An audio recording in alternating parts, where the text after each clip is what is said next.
100. Yeah, you're listening to The Breakfast Date here on Triple H 100.1 FM. My name's Philippa and I'm now joined with the infamous Alexi Boyd. Infamous. That's interesting. It's like when they have on the Three Amigos. Infamous. That means we're so famous, we're more than famous. That's right. Yeah, that's right. The 9 people who are listening. Ha, ha, ha. No, I'm kidding. I love you all. We've got 10. 10, that's right. Listen, it's a really jam-packed show today. We're going to go with a new format for the next few weeks, which is leading up to Christmas, just sort of winding down a little bit, but I think it'll still be just as effective and useful for the small businesses out there. We're going to talk about workplace incidents. It's kind of wrapped up into that whole work health and safety thing that everyone runs away from, doesn't want to know about. Fortunately for most of us, people who work on construction sites and electricians and people who work with large-scale machinery and plumbers, they tend to be quite good at this. But I'm actually talking more about the people who are in office-based environments or home-based environments today, because I think that this is an issue that gets swept under the carpet. It sort of doesn't get thought about. It's another one of those things that, well, I'll worry about it when it happens. And I think that that's quite a dangerous tactic, I think, with any business practice, but in particular when you're talking about workplace incidents where your own and your employees' health is at stake. You do need to be quite wary of that. So a couple of incidences have come up in the last, probably in the last 2 or 3 weeks with regards to my own family. Just happens to be in the last few weeks they've all had workplace accidents, and it made me think about it and made me give it some thought about, you know, why is it so important that employees and employers think about this? And everybody in these scenarios has a responsibility. So according to the Workplace Act, you yourself as an employer, who I'm speaking to today, but also your employees have roles and responsibilities in this scenario, whether it be drawing someone's attention to what's called a near miss or a hazard, or actually reporting an incident. And I think it's where the blame sits or where the responsibility sits. I think all employers would agree that it is their responsibility. Nobody would argue that they would be happy to provide their employees with an unsafe workplace. But at the same time, the employees need to understand that it's their responsibility with their other colleagues to make sure that the workplace is safe too. So it's that old adage, if you see something, say something, because it could be putting somebody else's health at risk. And look, it's kind of a very interesting topic, because I'm sure there's a lot of people out there, and believe me, we've had this discussion with my family as well, that, you know, it's about is the coffee too hot situation in McDonald's. What was it, that woman in America who sued McDonald's for something like $6 million because she got burnt in the coffee in her coffee cup? So that's why that's why when you buy a coffee in McDonald's anywhere in the world, it says caution, contents hot, because of that woman. So we don't want to live in a litigious... Who was daft enough? Seriously, it happens. I mean, it's like those people who trip in a supermarket. Okay, given if they've tripped on, you know, some soap detergent that's been left lying on the floor, that's one thing, but it's left there for 3 hours. But if they've fallen over their own shoelaces in a supermarket, then they sue the supermarket. Or if their child runs into a corner of a cabinet. So we don't want to live in that litigious society, and that's certainly not what I'm inferring with today's topic, and talking about responsibility, because I do believe that it is everyone's responsibility in the workplace to make sure we're all safe and looking after one another. But, you know, you can't ignore serious situations like this, and you can't sweep them under the carpet, and you certainly can't lie. You can't commit insurance fraud if you're an employer. I've got a story later on to share with all of you in regards to specific situations.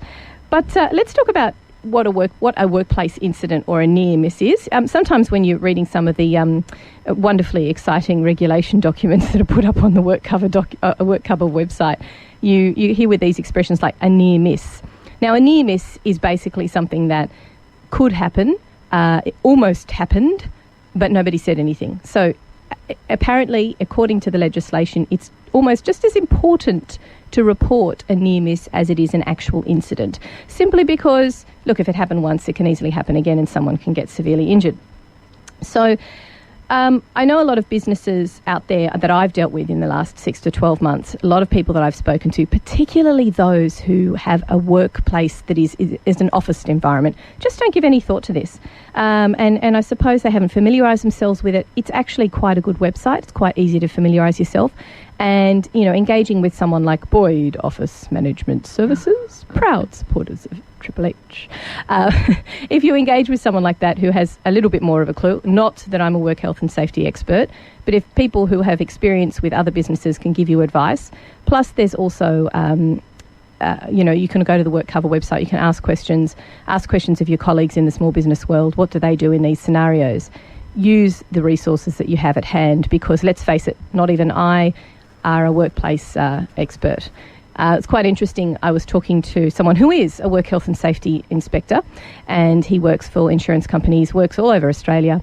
And the interesting thing he said is that when you're talking about a near miss or a potential incident, why not try putting, and I've mentioned this before, Your Honour at the end of sentences. So I didn't realise that wire was live, Your Honour.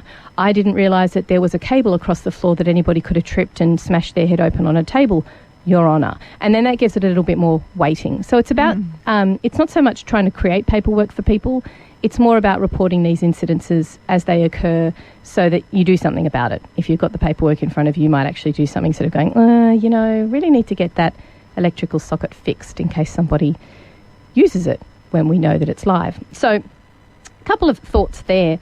The reality is when a serious incident occurs, it's not only going to infect, obviously, the individual with an injury, but actually it's going to affect the employer.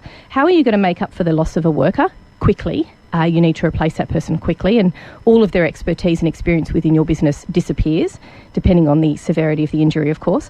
And how are you going to feel if a near miss, which was identified, hasn't been fixed and then turns into an actual serious incident? And how are you going to feel if you didn't do anything to stop it from happening again? So there's a lot of things wrapped up in this, and the reason why you do it properly. There is a reason why we all have that workers' compensation insurance that you have to take out, which is a pain in the neck to do year after year and costs business a lot of money. But if you're faced with an incident, use it. That authority is there as a good source of resources as well. So use the resources that you pay for.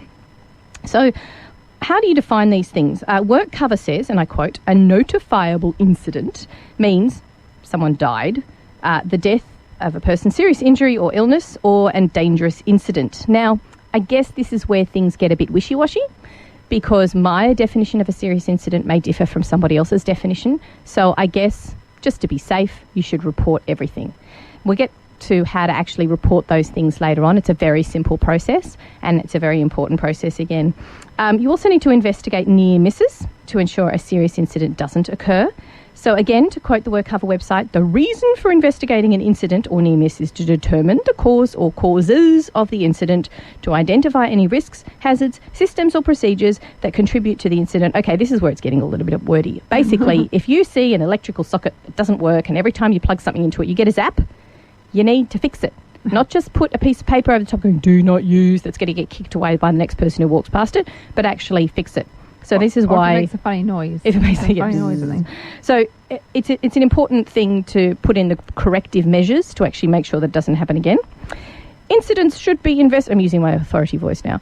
Incidents should be investigated by people knowledgeable about the type of work involved at the time of the incident, HSR or relevant workers, or blah, blah, blah, blah.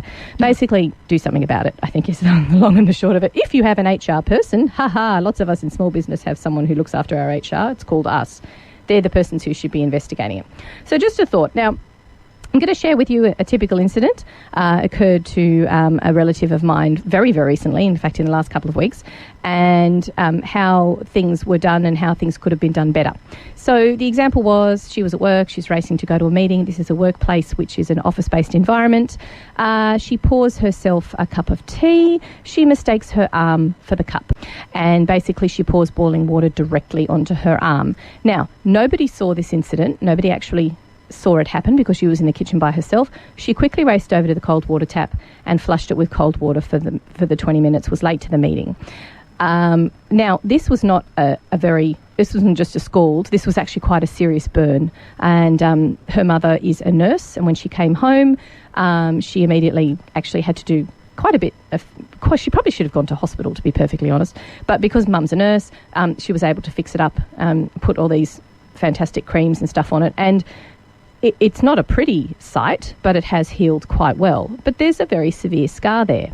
Now, the debate in our household was, whose responsibility is that?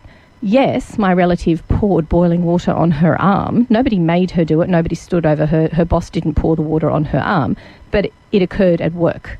And this is where the argument and the philosophical discussion about, as a society, do we pay for people who make silly mistakes, or do we allow them to sue the insurance companies, therefore putting everybody else's insurance premiums up? Yes, philosophical discussions aside, and yes, she's okay for now, I want to talk about the long-term effects of these things. So in 10, 15, 20 years' time, as a result of this workplace injury, what if she has exposed herself to a higher incidence of blah? I mean, I'm not a doctor. I don't know what things could happen. Maybe she's increased her potential of getting skin cancer in that area because she's obviously burned away several layers of skin.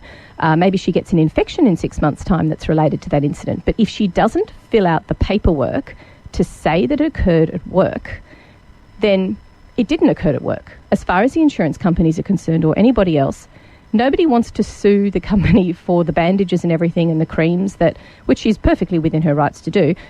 She says, well, I don't want them to pay for that. I say to her, it's not about that. It's about what might happen 10 years down the track. And when serious medical conditions arise as a result of an incident and you have absolutely no paperwork to back it up. And I actually have an interesting situation that occurred myself.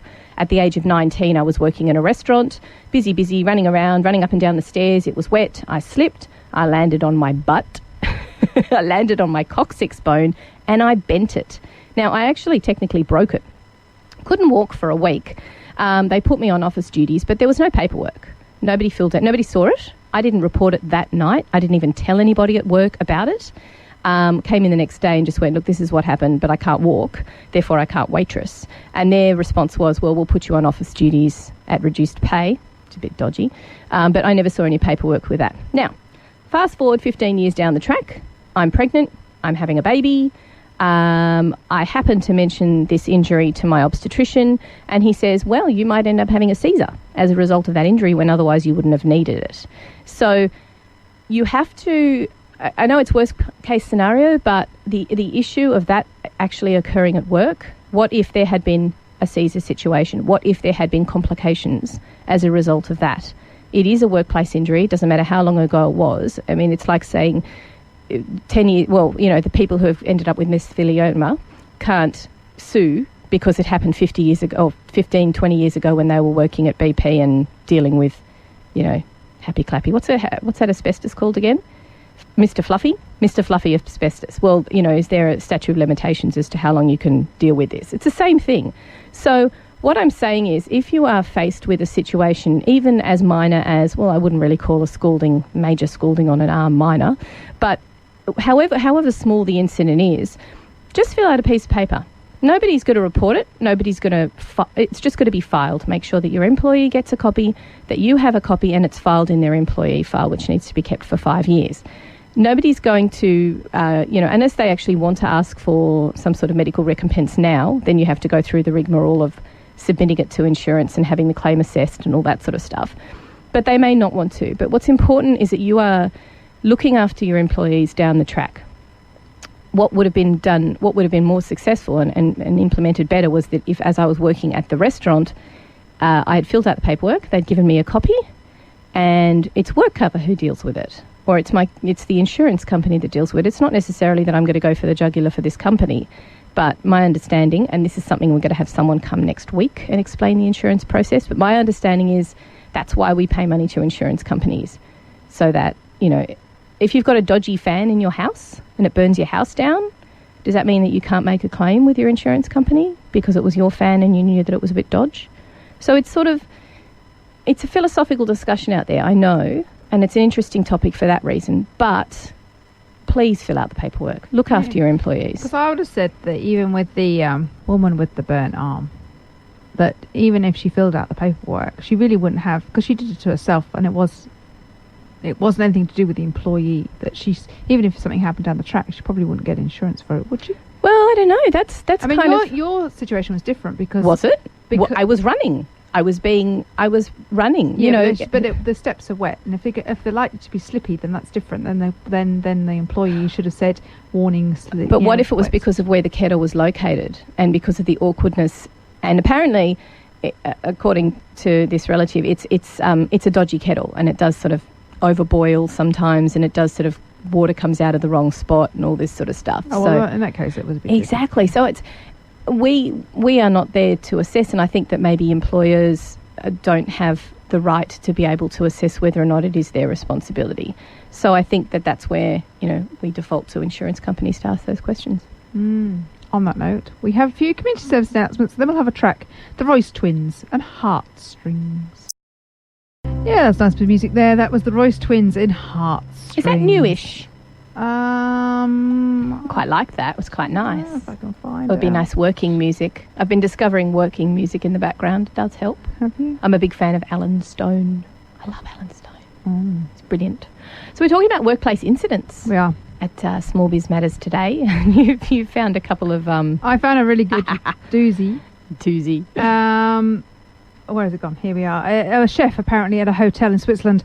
He lost his finger in a meat cutting machine, and after hopping around for a little while, he submitted his claim to his insurance company, as he should, as you've been saying. As he did the right thing. He did all the right things, but the company was expecting negligence, so they sent out one of their men to have a look for himself. He tried the machine, and guess what? He lost a finger.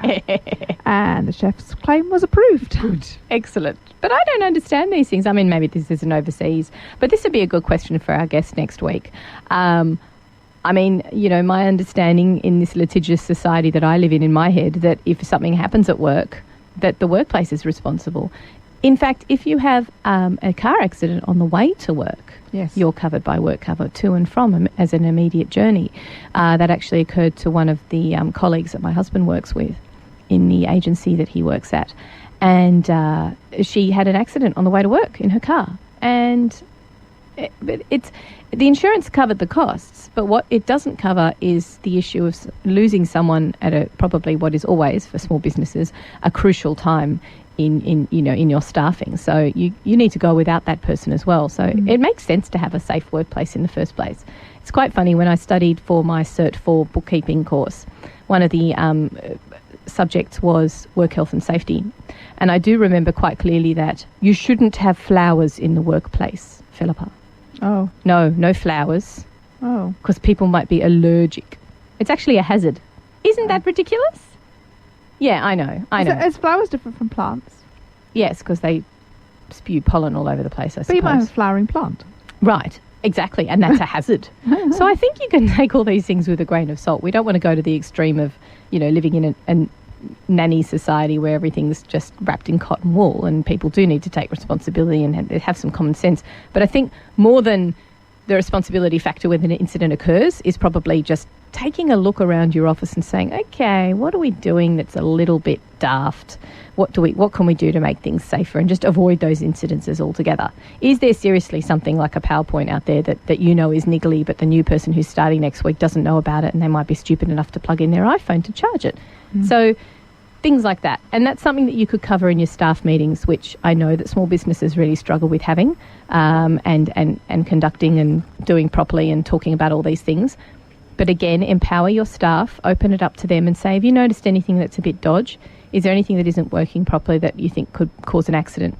And bang, you've got a fix. You don't want to cause yourself to have to pay thousands of dollars of repairs, but at the same time, you need to make sure that you've got a safe workplace for your colleagues. So that's right. I think that's something that we'll cover next week when we talk to our insurance advisor. I'm not sure what it is that her responsibility is. I know that she works for insurance companies and does assessments. She was telling me over Facebook an incident which occurred where poor guy, he's about 19 or 20, she went and saw him because he was holding some corrugated steel. Is it corrugated iron? Corrugated iron. And he had a piece of sheet metal, and he fell on it, and he, cut all the tendons in his fingers. So she was visiting him after the incident to get a report, and he let it slip that his employer had actually lied. He was working on a rooftop with this piece of colour-bond steel and fell because he wasn't harnessed properly, and it was lucky that he wasn't killed. Of course, that employer, she had to report it. The employer ends up with a $15,000 fine plus a $5,000 fine. That's something you should note as well. Under work cover legislation, you are both personally liable and liable as a company. So if you're trading as a Pty Ltd, you will receive a company fine, plus you will receive a personal fine for not because you are the person who's responsible as the director. So be conscious of that, particularly if you conduct yourself in terms of insurance fraud, which is never a good idea anyway. No. So don't try and get away with it. Make sure that you're being responsible with your responsibility. So was he fined for lying as well as fined for, do you know? Yeah, he was fined for insurance fraud. And then I'm not sure if he ended up having to pay for all the medical costs himself, or if he would just receive that fine and the insurance company took care of it. I don't know. But $15,000 is enough to break any business, really. Yes. It's not insignificant. So I think that what we've covered today is just have a think about looking around your office, even if you're a sole trader out there who's working in your own home office, what you need to remember is that is a workplace. Under legislation and under work cover authority, whether you're a sole trader or you're a company where you're the employee as the director, that is a workplace. And you need to make sure that it's safe for yourself. There are 3 things that every workplace must have. You have to, say I'm talking about an office-based environment, you need to have a chair which is ergonomic. Now, most of the chairs which are sold in stores now have meet those recommendations in terms of ergonomics. You need to have a fire extinguisher.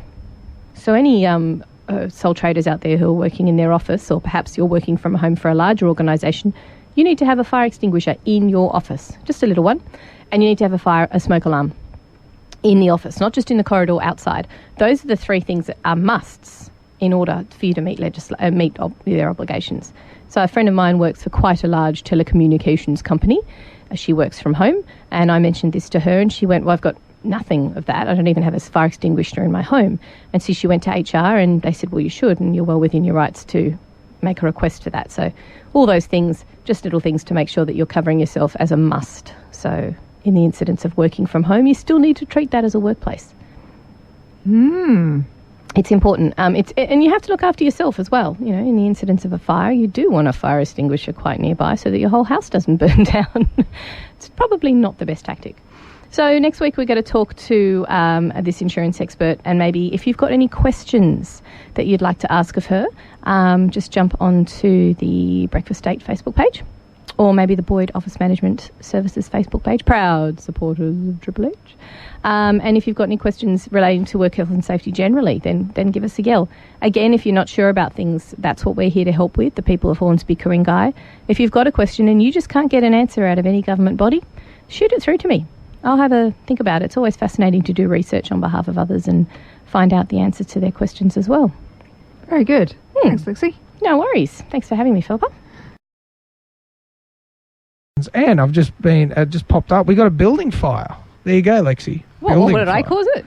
Nice. That's a good segue. No, we've got a building fire at Roseville, so expect delays. It's a good segue considering we're talking about workplace incidents today. There you go. And on that note, I'll let her introduce herself. But we've got Lexi with Small Biz Matters. Lexi. Good morning, Jaden. How are you going today? I am doing very well. It's good to have you back. I'm excited to be back. I'm excited that you are excited about Small Biz Matters. Yes. Okay, and Lexi, you've got a very special guest. We do. Very exciting today. We've got the lovely Sarah Collinson. She's a business development manager at Everyday Independence.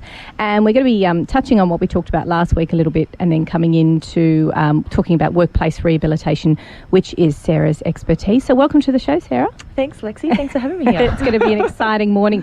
So we were talking last week about workplace incidents.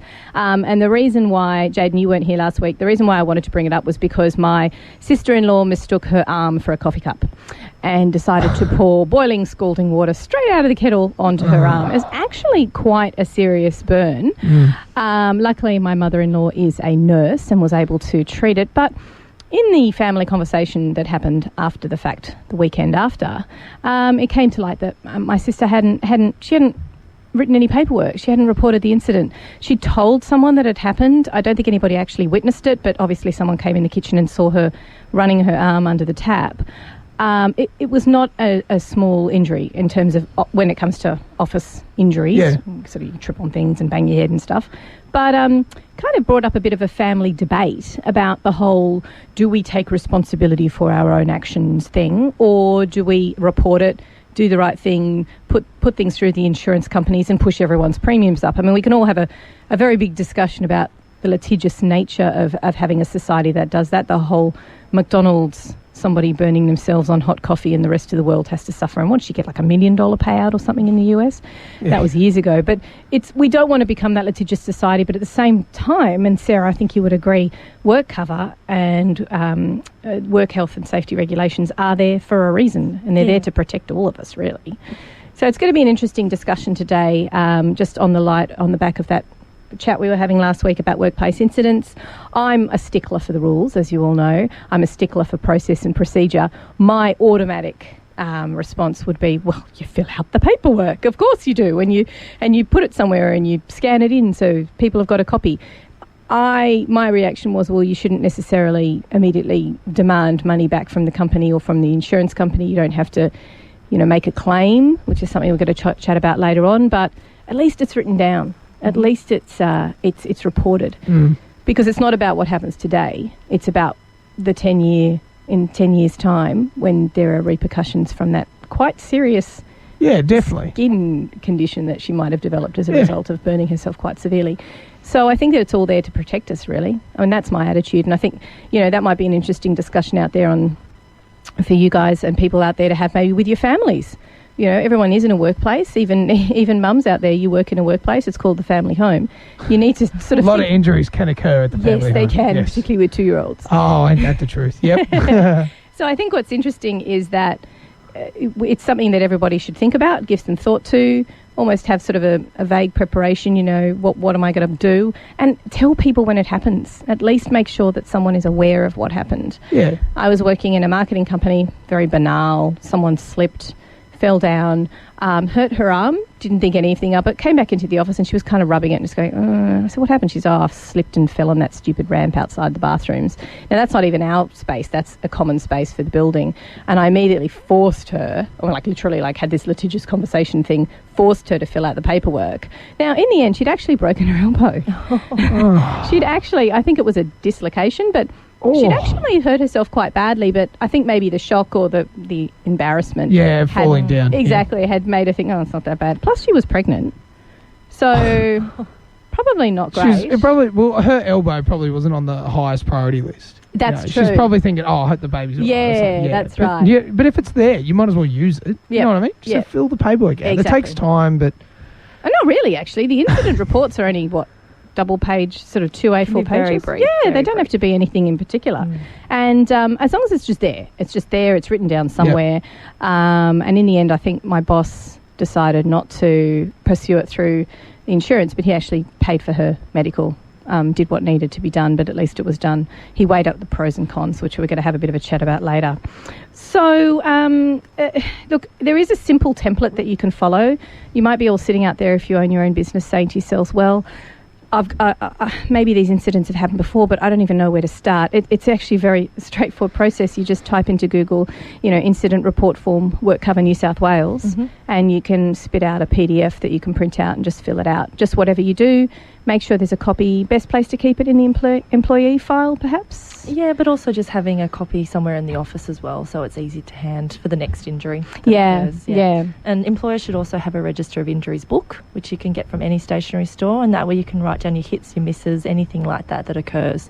So even if you're not actually lodging an incident with your insurer, you still have a Register of Injuries book that is in your office. So it's a doubling that's system. Right, yeah. Would that be located near everybody knows where the motoring logbooks are, for instance? Yes, okay. That's a good place to keep it. So excellent. And one of the good things about having that Register of Injuries book is you can actually then look back to see if there's something that's recurring over time. Right, so if you have find the a trend, same, if you've got the same trip or fall hazard that keeps happening in the same location of your workplace, that ramp, and it's happened 5 times in the year, well, that's a sign to actually do something about that. So before it becomes something more serious. Indeed.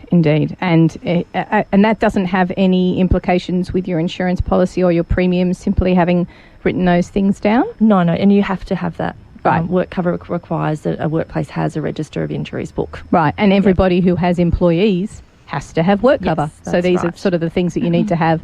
I remember when I started the work as an office manager, you're across these things because you are HR, you are IT, you are the bookkeeper, you are work health and safety.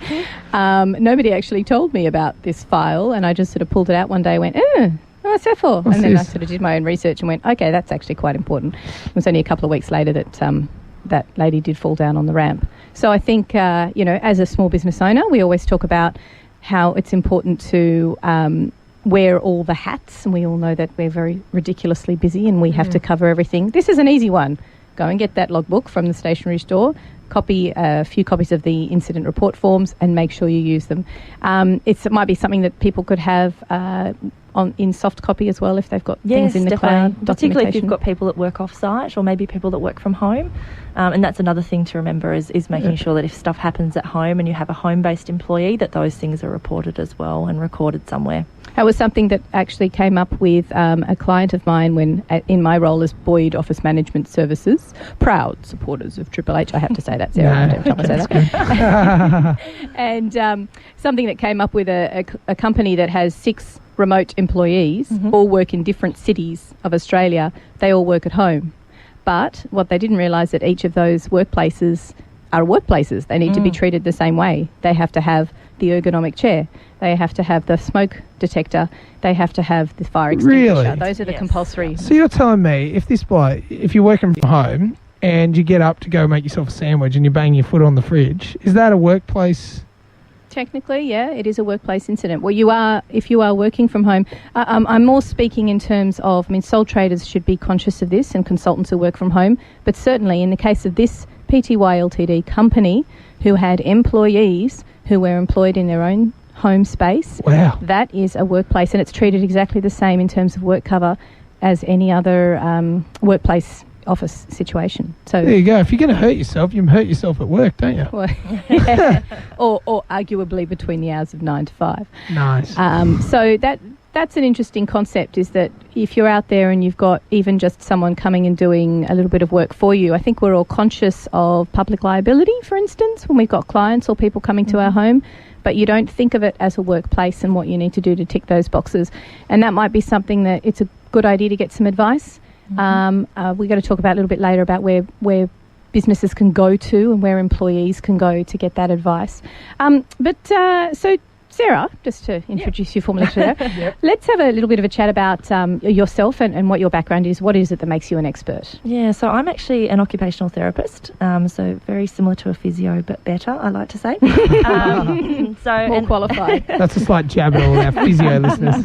So occupational therapists do a whole range of things, but one of the things they do a lot of is workplace rehab and getting people back to work after they've been injured. So for the last 13, 14 years, I've done a lot of going out to a workplace after someone has been injured, having a look at what their duties were, and then developing a return to work plan, taking into account their injury and what their impairments were, and then helping them to get back to that job. So helping someone get back to work is one of the biggest savings you can make on a workers' comp claim. So when you think about the cost of a claim, you've obviously got your medical costs, you've got treatment that goes along with that, you've got various people that might be involved in terms of rehab or investigators, but the biggest cost is the payment of weekly benefits to an injured worker. So when someone goes off work, the insurance company will take over their payments from the employer. The longer that person is off work, the bigger that claim will be. So the biggest impact that you can have is actually getting that person back to work early and reducing the impact of those weekly benefits being paid. It's certainly not something you would attempt to do yourself. I would suggest to all our listeners out there who are small business owners, this is a very important one to try and outsource. An expert such as yourself is going to be able to take them through not only, I guess, the logistics of getting someone back to work with that particular injury into that particular workplace, but also perhaps the admin surrounding that as well, and maybe looking at their job description and how that can change, and maybe if their job needs to be split into two because there are certain elements that they can't do. Yeah, that's right. So what an OT will do is assess the workplace. So they'll actually look at what the day-to-day duties are. We'll do an observation, look at what the physical demands are, and then match that to what that person's capabilities are at the moment. So, and then it's just about gradually getting them back in and upgrading them to what they did previously. So I think that a lot of small business owners are conscious of the fact that work health and safety is important. They're probably not doing enough in terms of inspections and checking that the workplace is safe, but they're at least conscious of it. But I bet you out there that nobody is thinking about what happens after the fact. How do you get someone back in and rehabilitate them back to get them into the role faster? Because that it is one of the responsibilities of an employer to do that, isn't it? Yeah, definitely. They can't just make them redundant. Well. No, that's right. No, exactly. And early intervention is so important. So you need to let your insurer know straight away as soon as there has been an injury, because if it's serious, if it's serious injury, you actually need to notify work cover as well. So it's really important getting involved early and making sure that that person is supported and identifying duties as early on as you can. So, and be conscious of who you need to know, who you need to let know when and what they need to know before it happens. That's right. Not in the middle of an emergency situation. That's right, exactly. So obviously if it's an emergency situation, you're going to contact 000, administer first aid and let the insurer know as soon as you can. So all of those things are important. So speaking about sort of the importance of having documentation, which we mentioned before, can you give us a couple of examples of incidents which have occurred and the consequences of whether or not they were done correctly or incorrectly? Yeah, look, I have had a couple. So I've had one guy who was actually run over by a forklift. So both of his, that's got to hurt. Both of his legs were crushed under the forklift. He's in a very bad state. Obviously, it was reported to work cover straight away because it was quite a serious injury. Yeah, that ticks that box, that's for sure. Yes, that's right. And he actually had a really supportive employer. So that employer went and visited him in the hospital. They provided support to his family. Because the insurer was notified straight away, they were able to arrange for some domestic services when he got home. Oh, wow, from really? the hospital. Yes, that's something that people can access under workers' compensation. Right. If you're not able to perform some of those duties that you used to do in the home, maybe gardening, mowing, that type of thing. Fantastic. They can actually provide some short-term assistance with that. So, because we need to think that it's not just about impact within the workplace, this actually impacts on that injured worker within their home environment as well. So there'll be things, they might not be able to pick their kids up from school anymore. They might not be able to even put their kids into bed because of their injury. So it has a huge impact on an injured person's life. And so with this guy, his employer, as I said, was really supportive, was able to identify suitable duties in an office role for him early on. And it meant that he was able to get back in, still be part of that work environment while he was undergoing his treatment, and gradually upgraded to, he wasn't able to go back to his same job because of the injury, but he was able to go back to a full-time job with that employer. I think that's a very important point you've just made there about returning to the work environment, because it's not just about having a serious injury and then sitting around collecting checks. Doing for your nothing. mental health. Exactly. Definitely. And I think even just being popped back into that and just answering the phones and being surrounded by your colleagues and knowing that they care about you and knowing that you're still an important part of that business to which you probably cared a great deal. Exactly, that really affects their mental health. And yet another reason why it's important because the insurance companies are armed and occupational therapists such as yourself are armed to be able to solve those problems. And as a small business owner, you are not a psychologist. Don't try and do this confirm. Lexi can confirm she's not a psychologist. I am not a psychologist, no. But there's so many things that happen at the workplace during the workday, like going and having a coffee break or sitting around the lunch table. That's all part of that person's social life as well. So it's really important that they get back into that and they feel that they're still part of the workplace.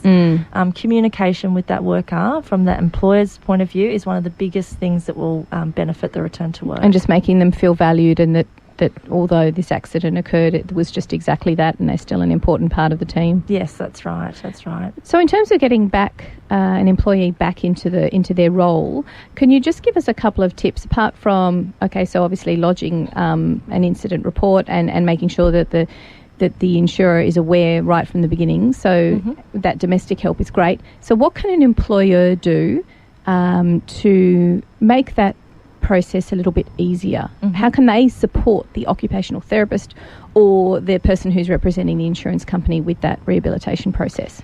The best thing an employer can do is be accommodating as much as they can. And I know that's really hard with small businesses, so often there are not a lot of other duties available that you can just slot that injured person into. But the best thing to do is to be available, to have the conversation, to sit down and talk about what might be an option for that injured worker, and where possible try and accommodate them in the workplace. You know, even if it's only a couple of hours here or there, doing some office type duties, that's enough to get that person back in and make them feel supported. So I was thinking, would it be appropriate to maybe sit down with your staff? I'm talking in terms of a small to medium-sized business. Sitting down in a staff meeting with your staff and go, right, you know, Bob's coming back. This is what's happened. This is what he can do. Can you guys help me think of things that he can do around the place so that he still feels as though he's part of the team? Yeah, is that appropriate? That's certainly something you could do if it was the right workplace to do that. But yes, definitely. And if you have a good rapport with your staff. Exactly. Technically, you should be able to have those conversations with them anyway. Yeah, that's right. Those fabulous small business bosses. But all of the insurance companies will have panels of rehab providers that they use, and so they can appoint a rehab provider to become involved in someone's return to work. So that person can then help the employer with that return to work process, identifying the suitable duties and being involved right until that person gets back to their full-time job. So I imagine out there that there's a lot of tradies, construction team people who are very conscious of this. They're very aware of it, and I think it's quite a big part of their training. And a lot of people who are business owners have been through the process of being an apprentice and working in another company and then setting up their own company. So they've been there and they've done that. I think that this is something that the business owners who work in an office environment do not think of. So they're not conscious of it. Everybody's got their own little slot everybody's got their own job description that they do, and it doesn't waver. So that is something, because they're not conscious of work health and safety issues as much as, say, a tradie, that they're going to have that rehabilitation process might be a bit harder for them to get their head around. Yeah, and it's very different type of injuries that you would see in that workplace as well to what you would see on a construction site. In some respects, though, it will be easier for the person that's in the office role to find duties elsewhere because it's sedentary type work. So construction site is so much more difficult to find suitable duties for someone just because of the nature of the work that they're doing. Yeah. That's right. Okay, so just one final question before we go to a break. We'll get to the incentives after the break. Actually, I think that's quite interesting. But where can a business go to for help? So they've got the work cover. They can call work cover. Call work cover. Go onto the work cover website. There's lots of forms and publications on there that provide information to employers, and just your insurer as well. They're there to help you if you're an employer. Just to be devil's advocate here, I would be nervous about ringing my insurer if I didn't necessarily want to report it, and I'm trying to weigh up the pros and cons of having my premium affected. In that instance, can you call work cover? Your premium will only be affected if the claim is submitted. Right. Okay. So if you ask the questions and explain what happened and try and get some advice, your premium will not be... No. Okay. Your premium is only affected if there's an actual claim. You actually need to report an injury to your insurer whenever it occurs. If you don't, you actually pay an excess if it then does become a claim. Okay. Okay. So, it has to be reported in the first place. Yes. Okay. Yeah. Are we talking people bumping their heads and hurting their elbow? Yeah, I mean, it needs to be obviously significant. So, but if it's a minor trip or a fall and it doesn't result in any time off work, you probably don't need to. You can make that decision though. The burn? The burn, I would say you would want to report that to your insurer because you just don't know what's going to need to happen in terms of the treatment or how it might affect their job. So okay, so one other sort of quick example just to get a mind's eye on this. When I was 19, fell down a set of stairs, broke my coccyx, didn't tell anyone. Didn't tell anyone. Because I was 19 and terrified. I came to work the next day, or didn't come to work because I couldn't walk. Right. Couldn't walk for a week. They gave me office duties, but I don't have any paperwork for that. 10 years down the track, I'm having a baby.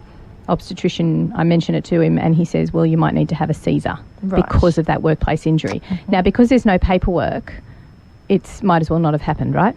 There's also time limitations on when you can put a claim in. So the best thing to do if you wanted to pursue it is to track back and ring the insurer that was involved at the time, but it's very unlikely you'd be able to do anything now. Okay, so interesting. That's why it's really important that an get injury on top is of it early. Yep. And that you give a copy of the incident report form to your staff as well, so they've got something personal to hang on to. Yeah, so I've actually myself have had a workplace injury. And I still have the copies of that injury, of the register of injuries of what happened, and that was 4 years ago. So Right, yeah. cool. All right, well, thanks, Jay. We might go to a break and have Yeah, some we've got lovely some songs. community service announcements, and then we're going to go Thirsty Milk in the summertime. You are listening to Breakfast Date. Specifically, you're listening to Small Biz Matters with Lexi, Sarah, and myself, Jaden, on Triple H 100.1 FM. And you are listening to the Breakfast Date on Triple H 100.1 FM with Jaden. And right now we're doing Small Biz Matters. Lexi's going through a purse trying to get a pen. I She's always got- have a pen. Nice. I'm an admin consultant. Of course I always have a Too, pen. exactly. And you got some, I just noticed you and Sarah were talking about, what was that tip? Look, this was quite interesting during the break. Yes. We were just talking about the changes that have happened with the legislation in 2012. You were mentioning there was a big overhaul to the changes. So apparently, what did you say? So we were just talking a little bit about... I don't want to put words in your mouth that are incorrect. So one of the big changes that was made was that journey claims are no longer part of workers' compensation in New South Wales. So previously, if you were travelling to and from work in your vehicle and you had an accident, or if you caught the train to and from work and you fell down the stairs and you hurt yourself, you were able to make a claim under workers' compensation. You're not able to do that anymore. That's huge. That is huge. I think there's a lot of people who think that that's still the case. No. Right.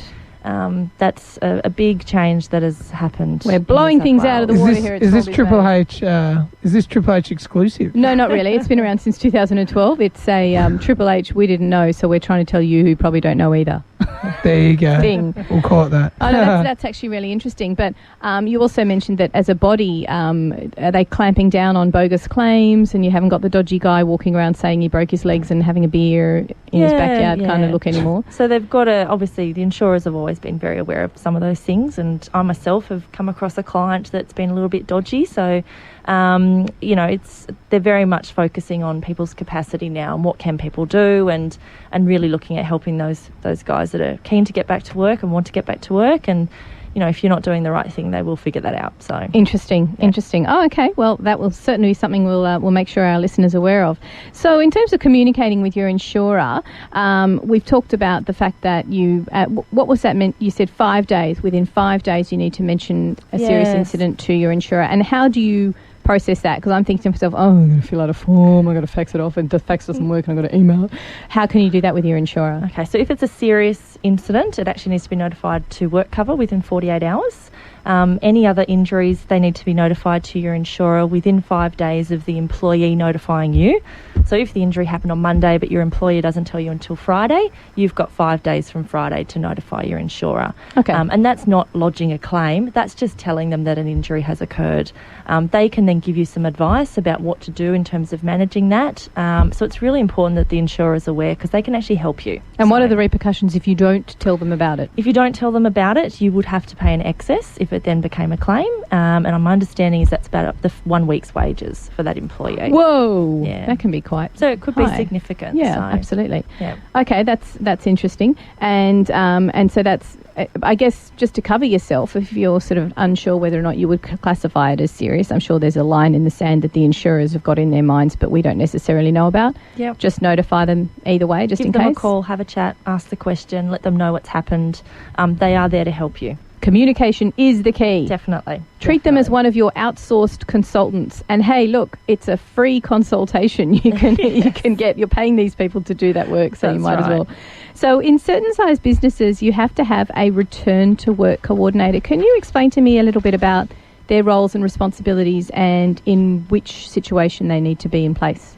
Yeah, so return to work coordinators are for businesses, they're classified as a Category 1 employer, and so usually it's your premium is more than $50,000 a year. Whoa. Or if you are insured by a specialised insurer, or if you have more than 20 workers. So, Okay. and it's just an employee that you have internally who has been trained to become a return to work coordinator. A lot of the insurers will actually offer that as a benefit of your policy with them, or you can go to any training organisation that runs the course. It's a 2-day course that can be done. Oh, okay. And it's similar to someone who is your designated first aid officer or right. your designated warden who wears the funny red hat and runs around telling people where the fire exits are. Exactly. Right. And so that person is basically someone that you will have on site who's there to help coordinate someone's return to work. So they can be involved with implementing return to work policies, looking at the processes involved, developing a return to work plan for someone, they've got to have really good communication skills, obviously, because they will be involved contacting the injured person's doctor, their treating professionals. Are they the go-between with the insurer as well? Yes, they can be, yep. So it depends on the type of injury and the type of the workplace. If there isn't someone there that has that capacity, depending on the injury type, you might then get a rehab provider to come in and be involved. Would you be expected to pay that person extra while they're doing that particular role, or does it sort of come under their job description, therefore it's all part of their salary package? I'm just thinking devil's advocate here. I think it comes under their job description, but that's something that, I'm not 100% sure on what people do internally. Might be a good question for people, or for Fair Work or HR. Yeah. I mean, very large organisations will have someone who is just the return to work coordinator. That is their job. Within their HR department? Sometimes it's in their health and safety, or it could be, again, it depends on the size of the organisation. I mean, us small businesses wouldn't even try and contemplate how those corporate structures work. It's a head case for people even working in them. Yes, yeah. But some, if you look at the hospital systems, for example, they will have return to work coordinators across the state for the hospital or for a group of hospitals, that type of thing. Right. So I think mainly the main thing that people can walk away from today's program is, I think what I'm getting out of it is really communication is the key. Make sure that you are completing the paperwork when it happens. Encourage your staff to report incidents, not necessarily to you, but at least to another staff member. Mm-hmm. Make people aware of who the first aid officer is in the organisation. That should be part of your induction process, and that's something I've mentioned before. And use those insurers and work cover as a consultation advice giving system. And those incidents, when you report them, maybe not be the judge of something if you're not sure if it's serious or not, but maybe just report them anyway, and then at least the incident is logged. Yes. And it's not a complex process. It's not this reams and reams of paperwork. Is that something that happened with the legislation in 2012? They tried to reduce the red tape? A little bit, I think. I know that they've tried to make it easier for doctors, for example, in terms of what they need to complete. So there's more of a focus on capacity and what someone can do, and there's now a new certificate that the doctors need to complete when someone's injured at work. So they have tried to make things easier. I like the focus on rehabilitation rather than focusing on the incident itself and who pays for what. It's good to know that the insurers are there and work cover is there to support you to get them back into the workplace. And something else I think everybody should take away, and maybe not just necessarily the small business owners out there, but people who work for others, think about how a workplace incident, worst case scenario, how is that going to impact on your family? Mm-hmm. What if you needed to ask for help? What would you ask for? Because I think having all those questions in place, it's kind of like the RFS for us who live in this area say to us, we need to have a fire plan. Well, it's not such a bad idea to have that small conversation with your family and say, okay, well, if Dad was out of action and he was in hospital for a little while, what would we need? So another sort of good conversation to have just in preparation for worst case scenario, I think. Yeah, definitely. So where I currently work at the moment, we're working with people who've had a catastrophic injury. So we're talking brain injury, spinal injury, burns, amputees, that type of thing. They have a significant impact on that person's life, not just with work, but everything. So it's really important that as soon as that injury happens, you know what you need to do, you know where you can get help. So interesting, yeah. And small business owners, explore that, ring up work cover, okay, this is the environment I work in, these are some of the incidents I think might be likely. Maybe have a chat to them and say, what else should I be aware of? Tie that in with your work health and safety policy at work. Tie it in with your induction procedure, which we've talked about ad nauseum on the program, and make it part of your package, just sort of having an awareness and factoring it all in, just so your mind is prepared when the incident actually recurs. Yeah, that's right. And as I said before, early intervention's the key. So the sooner you can get involved and get communicating and help that person, the better the outcome. Fabulous. Look, thank you so much for coming on the show today, Sarah. Very fascinating. Next week we're going to talk a little bit more about this topic, because I think it is a very important one. And again, a lot of misconceptions, particularly the to and from work thing, which I wasn't even aware of. So a lot of interesting points there. Next week we'll look at incident reports forms themselves, how to fill one out. We're going to go over a little bit more about communication. I might give work cover a call on behalf of the listeners and have a chat in general about what they believe an employer should do in these scenarios and how they can arm their employees with more information. And we'll cover the topic with a little bit more in depth. There you go. Well, thank you so much, Lexi and Sarah. Thank you. Pleasure to have you. That's Small Biz Matters. We'll see you next week. Thanks for having I'm us, Jaden. excited. I'm excited just to have 2 weeks of you, Alexi. Yeah. That'd be awesome. It's very interesting. And the fact that we're going to be talking about the same sort of thing again. It is, I think, and I think this is a good way to go for Small Biz Matter, because these topics that we cover, we need to go into more in depth with them. And by all means, if anybody's got a question out there, you can jump onto the Breakfast Date Facebook page. You can give the studio a call, give the office a call here at Triple H 8086 1900. Let us know if you've got any specific questions. One of the things I want to try in Small Biz Matters here is to service the Hornsby Ku-ring-gai community by finding information out for businesses out there. You've got a quirky question, let me help you. Let's find those things out together. That sounds awesome. Bit of Q&A. I like that. Bit of Q&A. I am not Kevin Rudd. Oh, I didn't mean like that. No. Okay, well, thank you guys. And